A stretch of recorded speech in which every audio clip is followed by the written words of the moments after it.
Infrastructure is a great word to describe what finances and services, the finance and service department is all about, finance and administration. It is truly the glue that holds the association together. We're responsible for a number of things, from building operations, human resources, department support, which includes all the departments, both PASB and AIDO, investments to look after your money and the money that's invested wisely on behalf of the association, and cash management. Review of 2013. Some of the things we did in 2013, we've certainly worked with AIDO on the online multi-year project to review for file review. And that brought for member applications the opportunity that we didn't have to have, members didn't have to actually drive to Toronto, look at files in a little dark room, and then leave and go back home. They could do it online in a cloud-based system. And that allows us to engage our members and engage members from anywhere in the province that want to take advantage and want to be able to participate as file reviewers or peer reviewers for your files. In 2013, on time and on budget, we launched our new website. Does anybody remember, when I first joined here about 11, 12 years ago, we had a black screen with spinny things on it. And I thought that was not too bad. We then moved to a white thing with little buttons all over the screen, and we thought that looked a little better, and that wasn't too bad either, but it looked a little better.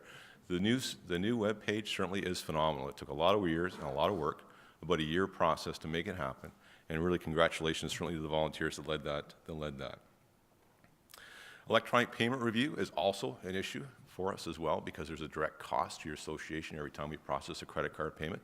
So we work to try and encourage you to do cash payments. We provide as well a donation to the George and Carol Fletcher Foundation as well, on behalf if you do make a cash payment with using your Interac card.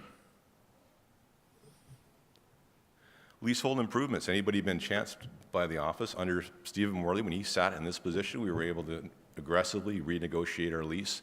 And in renegotiating the lease, we were able to actually do two things. One, reduce the monthly payment. Two, get cash to actually improve the office. And that's the paint, the office, the furniture, and some of the modifications that were made around the office as well.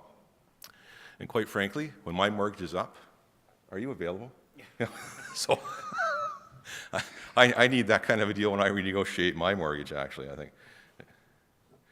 And also, do you know, one of the things we do as far as member retention is we call members and talk to them and try to encourage them to re-up. And we've been doing that for resigned members. And when you go after, I think it's 1 year, you become a resigned member. If you haven't paid your dues, we phone them up, try and encourage them, talk to them about the benefits. One of the things that really came out of this project that we found out yesterday in the council meeting is we have some long-term members that for one reason or another might have forgotten to re-up or repay their fees. So we're in the process of initiating a new process for the 20-year plus members to be able to call them a couple of weeks before to talk to them about the value of why they became a member, why they should still continue their membership, and to encourage them to make sure they get their payments in on time. And that's something that's we're going to look forward to reporting on next year.